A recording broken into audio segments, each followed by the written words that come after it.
cause de rejet de sa candidature, Laurent Gbagbo sera le grand absent de la présidentielle du 31 octobre en Côte d'Ivoire.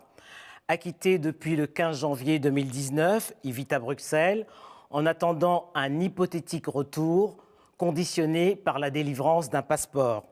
C'est depuis la capitale belge qu'il suit avec un intérêt particulier l'actualité de son pays depuis plusieurs mois. Monsieur le Président, bonjour. Bonjour, madame. Et merci d'accorder cet entretien exclusif à TV5 Monde. Comment allez-vous depuis que vous avez recouvré la liberté? Je me porte mieux. On est toujours mieux quand on est en dehors de prison que quand on est en dedans. Donc je me porte bien. Depuis le 15 janvier 2019, date de votre acquittement, vous vous tairez dans le silence. Pour quelles raisons avez-vous accepté aujourd'hui de parler? Vous savez, depuis mon arrestation, le 11 avril 2011, je n'ai pas parlé, sauf lors des interrogatoires devant la Cour pénale internationale. Je n'ai pas parlé et quand j'ai été acquitté, j'attendais d'être dans mon pays avant de parler. J'attendais d'être en Côte d'Ivoire avant de parler. C'est pourquoi depuis, je ne parlais pas. Mais aujourd'hui, la date du 31 octobre approche. Le 31 octobre, qui est le jour de l'élection, qui est le jour de la fin du mandat présidentiel. La fin d'un mandat présidentiel et le début d'un autre. Je vois que les querelles nous amènent dans un gouffre. Et en tant qu'ancien président de la République, en tant qu'ancien ancien prisonnier de la CPI, ancien comme politique connu, si je me tais, ce ne serait pas responsable. Donc j'ai décidé de m'exprimer pour donner mon point de vue sur ce qui se passe en ce moment en Côte d'Ivoire et donner ma direction, celle qui me semble bonne. Alors on y reviendra, Monsieur le Président. Pour la présidentielle du 31 octobre, vous n'aviez pas fait acte de candidature, mais vos partisans ont déposé un dossier qui a été rejeté. Est-ce que vous avez été surpris par le rejet de votre candidature parce que vous ne remplissiez pas toutes les conditions? Madame, j'ai fait acte de candidature parce qu'une candidature ne peut pas être déposée sans l'accord de celui qui est candidat. Oui, mais quand je voulais dire que ce n'est pas vous-même qui avez déposé votre dossier comme l'ont fait tous les autres candidats. Oui, mais parce que j'étais loin. J'étais à 6 heures de vol d'avion de la Côte d'Ivoire. Donc, mais j'ai été candidat et ma candidature a été rejetée. Mais vous ne remplissiez pas, Monsieur le Président, toutes les conditions pour être candidat. C'est ce qu'on dit. C'est ce qu'on a dit. C'est ce qu'on a dit. Nous étions 44 candidats. On a rejeté 40 candidatures. Vous voyez un peu. Donc, je trouve ça un peu enfantin. Je trouve ça un peu enfantin. Je pense que dans un pays, ceux qui veulent être candidats doivent être candidats.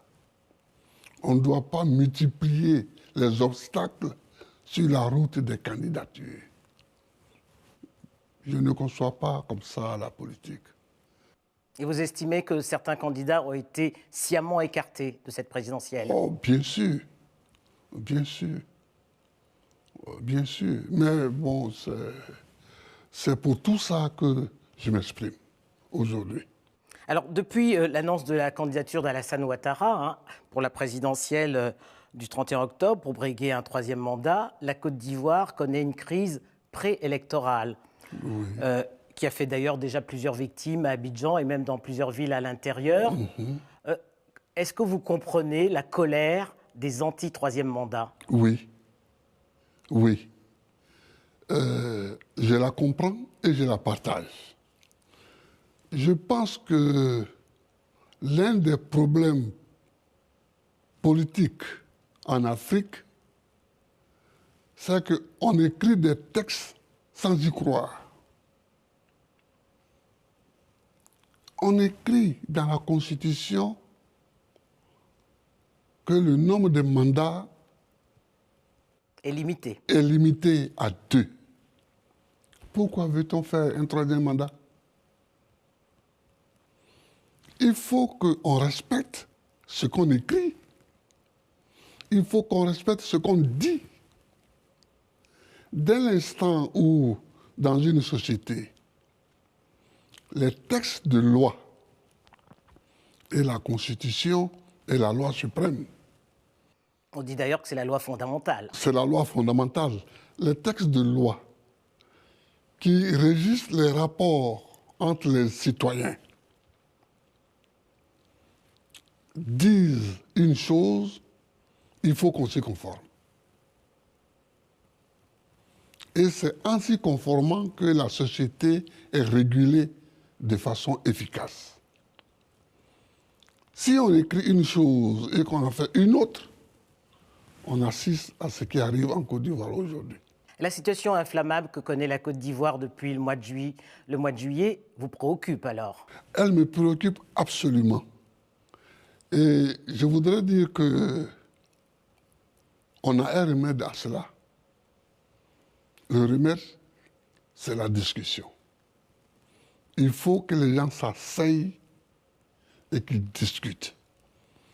Quand vous dites les gens s'asseyent, vous pensez à qui? Alassane Ouattara? Aux hommes politiques en général. Henri Konan Bédié et vous-même? Oui, mais je pense à ces trois-là. Mais le champ politique s'est élargi depuis. Le champ politique s'est élargi.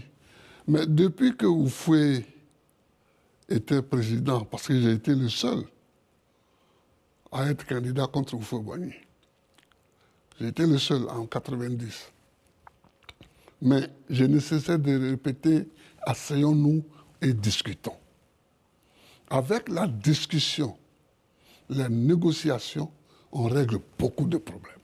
Mais Monsieur le Président, est-ce que tous les trois, vous n'avez pas une part de responsabilité? Parce que depuis 30 ans, vous cristallisez la scène politique ivoirienne à coups de mésalliances et d'alliances. Est-ce qu'aujourd'hui, le temps n'est pas venu pour vous, tous les trois, de vous retirer et de passer la main à une nouvelle génération? On ne règle pas les problèmes politiques comme ça. C'est antidémocratique d'ailleurs, d'essayer de régler les problèmes politiques. J'entends souvent les gens dire « Oh, ces trois-là, il faut qu'ils partent, il faut que d'autres viennent. » Mais De Gaulle, il est resté combien de temps devant la scène politique? De 1940 à 1969. Son départ de l'Élysée, après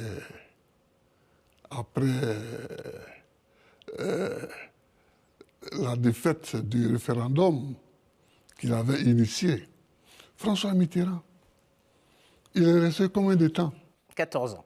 Bon, non, 14 ans à l'Élysée. À l'Élysée, au pouvoir. Oui, oui, mais au devant de la scène politique, François Mitterrand était ministre depuis les années 40, 50, puis il est passé dans l'opposition, puis il est devenu président. Monsieur Chirac... Mais comparaison n'est pas raison, Monsieur le Président, parce que la situation de la Côte d'Ivoire est particulière, et vous le savez, depuis 1999, date du premier coup d'État, tous les trois, vous occupez la scène politique. Et aujourd'hui, ce qu'on entend, c'est que la jeunesse se dit « passer la main à une nouvelle génération ». La jeunesse ne dit rien du tout. Ce sont les autres qui parlent pour notre jeunesse. Mais je ne voudrais pas focaliser la discussion sur ce point, parce que bon, Moi, j'ai été bien en prison une décennie et la vie a continué. Donc, la vie peut continuer sans nous. Donc, mais je veux dire que poser le problème en ces termes-là, c'est encore tromper les Ivoiriens en leur disant, si ces trois-là s'en vont, tous les problèmes sont réglés. Or, non. Peut-être pas tous les problèmes, mais Oui, une oui. grande partie des problèmes. Alors, qu'est-ce que vous proposez pour renouer les fils du dialogue entre Alassane Ouattara et les principaux leaders de l'opposition dont vous faites partie? Oui, c'est-à-dire que il faut une auto-éducation. Il faut que les gens comprennent que dans la démocratie, on se donne des règles. On n'est pas d'accord. Dans la démocratie, d'abord, on se rend compte qu'on n'est pas d'accord. C'est la première chose qui fonde la démocratie. On n'est pas d'accord. Mais on vit ensemble dans un pays. En bonne intelligence. Oui, donc on doit vivre en bonne intelligence. On doit se donner des règles. On doit se donner des règles. Et une fois qu'on s'est donné des règles, il faut les respecter. C'est ça. Il faut les respecter. Si on ne peut pas respecter les deux mandats, ben qu'on ne l'écrive pas dans la Constitution. Vous comprenez? Si dans la Constitution, il était autant de feu Boigny, il n'y avait pas de limitation de mandat. C'était le parti unique aussi. Hein. C'était le parti unique, mais il n'y avait pas de limitation de mandat. Quand il n'y a pas de limitation de mandat, on s'attend à tout. Mais quand il y a une limitation de mandat, aux États-Unis, il n'y avait pas de limitation de mandat au départ. C'est après Roosevelt qu'on a limité les mandats. Roosevelt lui-même, je crois, a fait 3 mandats. Vous comprenez? Donc, la limitation de mandat n'est pas obligatoire. Mais moi, je la souhaite. Je souhaite qu'on limite les mandats. Mais Et qu'on la respecte. Oui, mais une fois qu'on a limité les mandats, il faut, dans la Constitution, il faut qu'on respecte cette limitation des mandats. Alors, face à ce qu'elle appelle justement la dérive du pouvoir, hein, l'opposition ivoirienne fait bloc, et elle appelle à la désobéissance civile, Oui. un mot d'ordre que Alassane Ouattara n'entend pas, puisque ça ne l'a pas fait reculer. Et d'ailleurs, ses partisans au RHDP disent du 31 octobre un coup KO, une Oui. victoire au premier tour. Bien sûr. Qu'est-ce qui nous attend au lendemain du 31 octobre? La catastrophe. Ce qui nous attend, c'est la catastrophe. Et c'est pourquoi je parle. Il faut qu'on sache que j'ai parlé. Il faut qu'on sache que je ne suis pas d'accord pour aller pièce de point lié à la catastrophe. Pour qu'on sache que j'ai dit qu'il y avait autre chose à faire. Il faut discuter. J'ai été élu président de la République le 22 octobre 2000. Le 19 septembre 2002, c'est-à-dire moins de 2 ans après, une rébellion éclatait. Il y avait 2 choix. Ou bien choisir la lutte militaire à outrance contre les rebelles, ou bien négocier. Vous avez choisi de négocier avec les accords de Marcoussis. J'ai choisi de négocier. Avec les accords de Marcoussis. Il y a eu les accords de Marcoussis. De Ouagadougou. Il y a eu la réunion de Kléber. Il y a eu 3 réunions à Accra. Et Ouagadougou. Il y a eu... Ouagadougou, c'était la dernière, le dernier accord. Il y a eu des négociations à Lomé. Il y a eu 2 réunions à Pretoria. En Afrique du Sud. En Afrique du Sud. Vous voyez, il y a eu plusieurs réunions partout. Même la veille du jour du deuxième tour,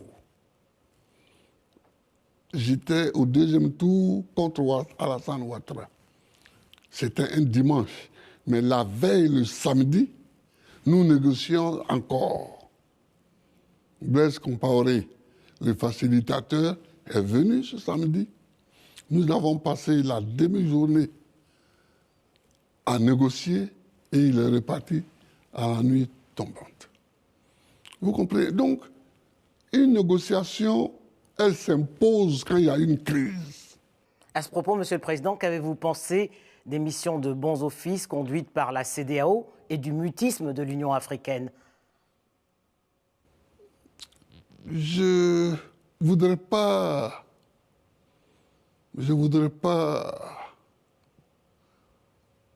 faire les analyses sur ces institutions-là, mais je pense que l'Afrique doit s'impliquer plus dans la recherche de la paix dans les différents pays africains. Mais c'est surtout dans les pays francophones qu'il y a des crises de ce genre. Vous voyez? Et comment vous l'expliquez? Peut-être à cause de notre histoire particulière avec la France, ou bien à cause de la forme qu'a prise notre décolonisation. Et aussi un peu de la faute des hommes politiques. Oui, et beaucoup de la faute des hommes politiques. C'est beaucoup. Mais le tout se tient. Le tout se tient. Beaucoup de la faute des hommes politiques qui sont tous mi-français, mi-africains au niveau de la culture politique qui prennent à tout bout de champ des exemples mauvais d'ailleurs sur la France. Et bon, mais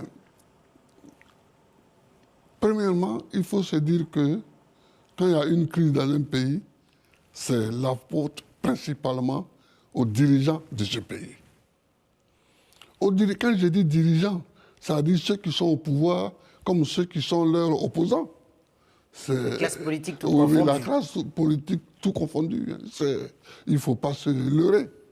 Mais est-ce qu'il est encore possible que tous les trois, notamment tous les grands acteurs politiques que vous êtes, Alassane Ouattara, vous-même et Henri Konan Bédié, vous vous asseyez autour d'une table pour faire la paix?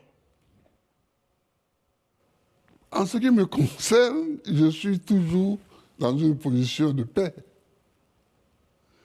Je n'ai jamais fait la guerre à personne.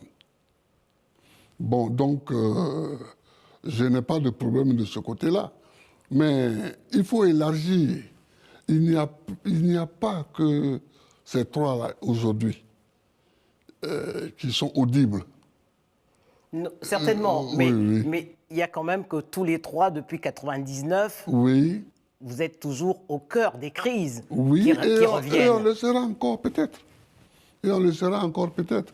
Parce que, comme je vous l'ai dit tout à l'heure, on ne tourne pas la page, les pages politiques comme ça. Ça ne se décrète pas. Oui, ça ne se décrète pas.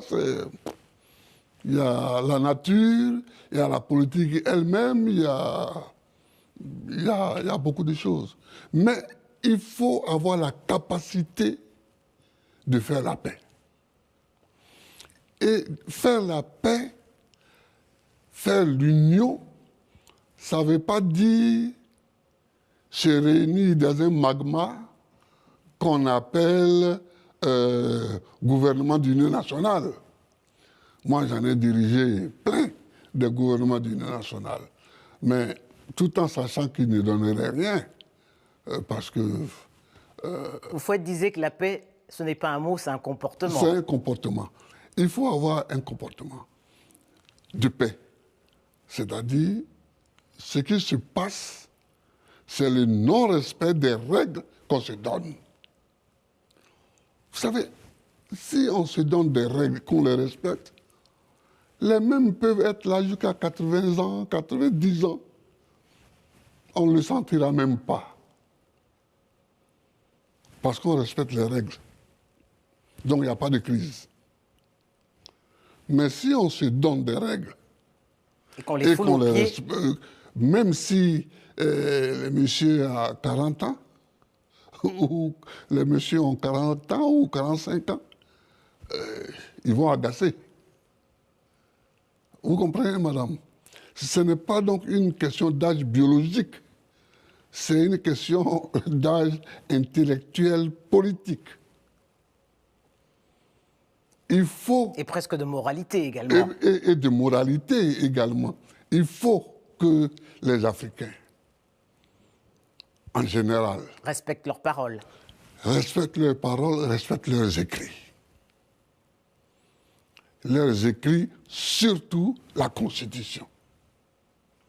Aujourd'hui, la cause de ce qui se passe là, c'est le non-respect de la loi fondamentale. De la loi fondamentale. C'est ça qui est c'est pas parce que des candidats ont été éliminés, mais c'est le non-respect de la Constitution. Dans un monde idéal, Monsieur le Président, vous, après votre acquittement, vous seriez rentré en Côte d'Ivoire. Oui. Mais est-ce que vous comprenez le fait que les autorités ivoiriennes ne vous aient pas accordé votre passeport, vous, en tant qu'ancien président de la République? Je ne les comprends pas. Enfin, je les comprends. Mais c'est une mauvaise manière de vivre, ça. Ça fait partie des règles non respectées. Parce que même dans nos villages, quel que soit le pays africain, quelqu'un qui vient de prison, on ne lui interdit pas de rentrer dans son village. On lui dit d'abord Yako. Oui, on vient et on lui dit d'abord Yako. Chacun lui apporte du riz, de l'huile, de la viande, etc., etc., etc. Et si on a des problèmes à régler avec lui, après qu'il se soit installé, on les règle. Mais Alassane Ouattara affirme que les choses seraient en train de s'arranger et il suffirait que vous en parliez tous les deux. Mais alors, où et quand? Salut le président. Moi, je ne suis qu'un prisonnier. Un ex. Oui, mais tant que je ne suis pas rentré chez moi, je me considère encore un tout petit peu comme un prisonnier. J'ai été acquitté, mais tant que je ne suis pas rentré dans mon pays, cet acquittement a un goût d'inachevé. Vous comprenez, madame? Voir l'ex-président de la République aller dans l'ambassade de Côte d'Ivoire demander un passeport, c'est un peu honteux pour le pays, non? En effet. C'est un peu honteux pour le pays. Il y a des choses qui se font quand on est éduqué, quand on est civilisé, quand on mène une politique correcte. Vous diriez qu'Alassane Ouattara manquait d'élégance à votre égard?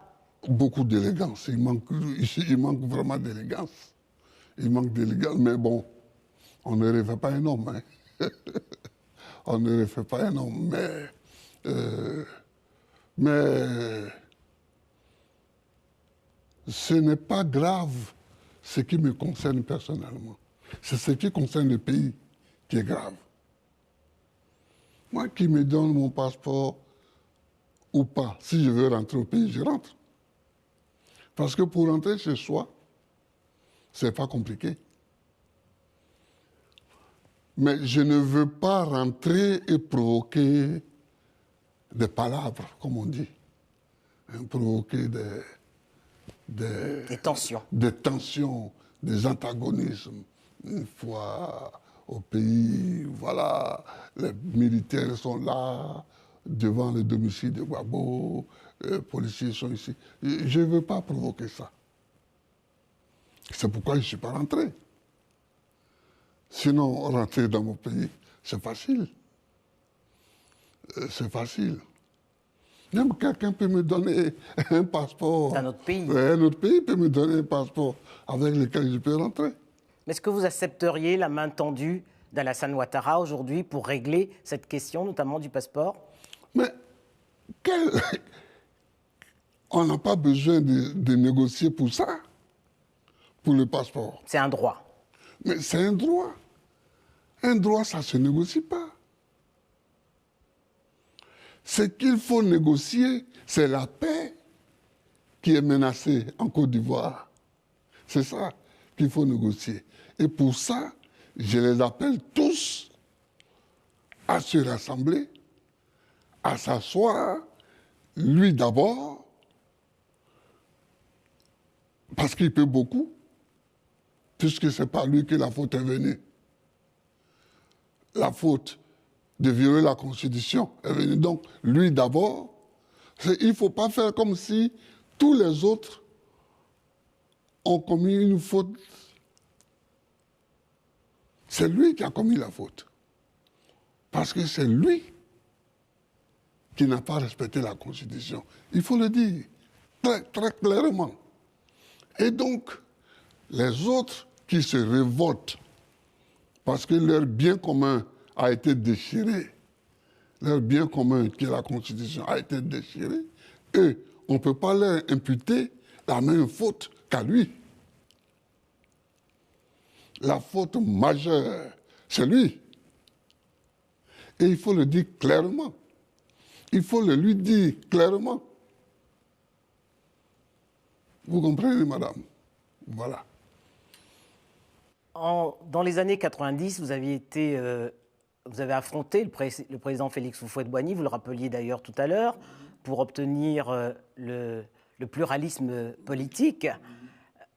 Quel regard vous jetez sur l'évolution de la démocratie en Côte d'Ivoire ces 40 dernières années? On a fait beaucoup de progrès. Mais depuis 10 ans, tous les progrès en matière de démocratie sont en train de s'écrouler. La faute à qui? Mais au pouvoir qui est là depuis 10 ans. Par exemple, quand j'ai été candidat contre Houphouët-Boigny, c'est le ministre de l'Intérieur qui a organisé les élections. Bon, j'ai perdu, parce que c'était quand même Houphouët. Mais après, il y a eu les législatives. Après, il y a eu les élections de 1995, avec Bédier, Houphouët était parti, etc. Mais c'est à ce moment-là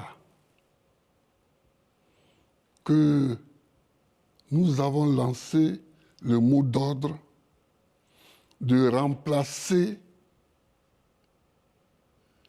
le ministère de l'Intérieur par une commission électorale. Indépendante. Indépendante. Et tous les partis d'opposition dans l'Afrique francophone, parce que j'étais en rapport avec ceux de l'Afrique francophone. Se sont inspirés de l'expérience ivoirienne. Oui, mais peut-être on regardait aussi leur propre vécu. Et c'est devenu un mot d'ordre total en Afrique. Et on a mis sur pied tel pays, dans tel autre pays, dans tel pays, on a mis sur pied des commissions électorales indépendantes. Pour autant, ça ne fait pas des scrutins apaisés, Monsieur le Président. Oui, mais on s'est rendu compte, on se rend compte aujourd'hui, on se rend compte que les défauts qu'on reprochait aux différents ministères de l'Intérieur, on les retrouve au sein de la commission électorale indépendante. Au sein de la commission électorale indépendante. Donc c'est une question d'hommes. Donc, il faut réfléchir encore. Ce n'est pas l'institution, mais ce sont les hommes qui la font. Voilà. Il faut réfléchir encore et trouver des solutions nouvelles pour résoudre ces problèmes nouveaux. Voilà. Et il faut le faire. Monsieur le Président, cet entretien tire à sa fin. Ça fait 9 ans que les Ivoiriens ne vous ont ni vu ni entendu. Qu'est-ce que vous voudriez leur dire à la veille de cette date cruciale du 31 octobre? Quel message? Merci, madame. Discuter, négocier, parler ensemble. Il est encore temps de le faire? Toujours. Il est toujours temps de le faire. Il est toujours temps de parler. D'abord, je voudrais dire aux Ivoiriens que dans ce combat qui se mène aujourd'hui autour du troisième mandat, je suis, moi, Laurent Gbagbo, ancien chef d'État, ancien prisonnier de la CPI, je suis résolument du côté de l'opposition. Je suis résolument dans l'opposition à la pratique qui se fait aujourd'hui. Vous avez choisi votre camp. À la pratique du troisième mandat. Je suis résolument dans l'opposition. Mais étant clairement, sans embâche, opposé au troisième mandat et sans embâche dans l'opposition à ce troisième mandat, je dis, vu mon expérience, qu'il faut négocier. Dernier mot, Monsieur le Président, oui. Un message particulier aux jeunes Ivoiriens qui sont nés en 2002, année de la crise politique, et qui, cette année, vont voter pour la première fois le 31 octobre. Oui. Un message à leur endroit. D'abord, je voudrais les saluer tous. Ce sont mes potes. Beaucoup me voyaient souvent, enfin, les jeunes me voyaient souvent à Yopougon. Non, en 2002, ils sont nés en 2002. Oui, hein. oui. Non, mais je veux dire, quand j'étais au pouvoir, les jeunes me voyaient souvent à Yopougon, quelquefois même dans des maquis, dans des bars, etc. Mais ces jeunes-là, ils ont 18 ans cette année. Ils ont 18 ans cette année. Je voudrais leur dire que c'est moi qui ai mis l'âge de vote à 18 ans. Parce qu'avant que je n'arrive au pouvoir, l'âge de vote était à 21 ans. Quelquefois, je me demande si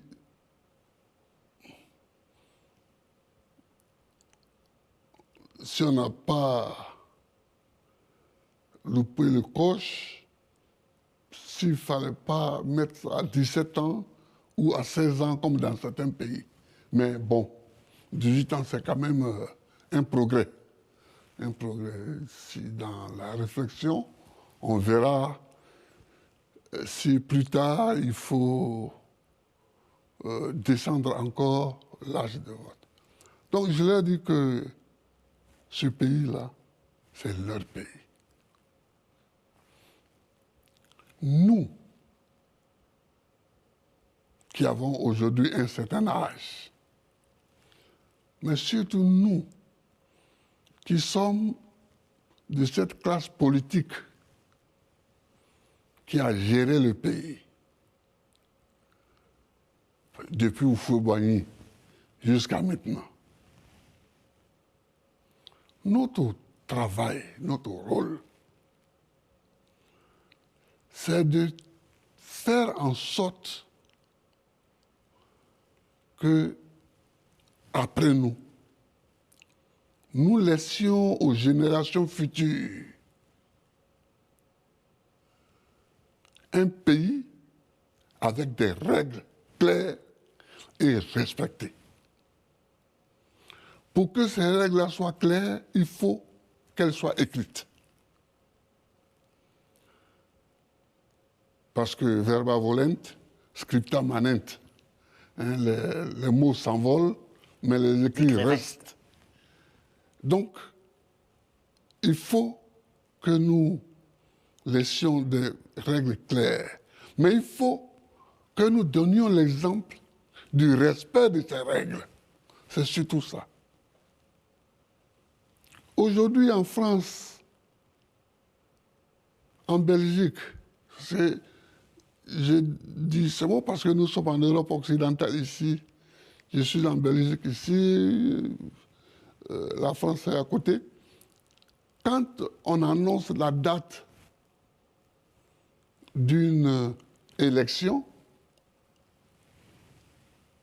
elle ne résonne pas, cette date-là, comme une guerre civile qui approche. Il n'y a pas de guerre civile qui approche, parce qu'il n'y a pas de règles nouvelles. Les règles sont établies une fois pour toutes. Et on les respecte. Et on les respecte. Or, chez nous, chacun vient et change la Constitution. Chacun vient et change la Constitution. Les Américains ont leur Constitution depuis la fin du XVIIIe siècle. C'est la même Constitution. Les Français ont la Constitution de la Ve République depuis 1958. Et elle est là. Nous, depuis 1960, en Côte d'Ivoire, on est déjà à la 3e Constitution. Vous comprenez? Donc, il faut que nous laissions des règles claires, donc écrites, et surtout que nous laissions l'exemple des gens qui respectent les règles. C'est comme ça que nous laisserons aux générations futures une Côte d'Ivoire apaisée, paisible et qui marche vers le développement. Merci, Monsieur le Président. Merci, Madame.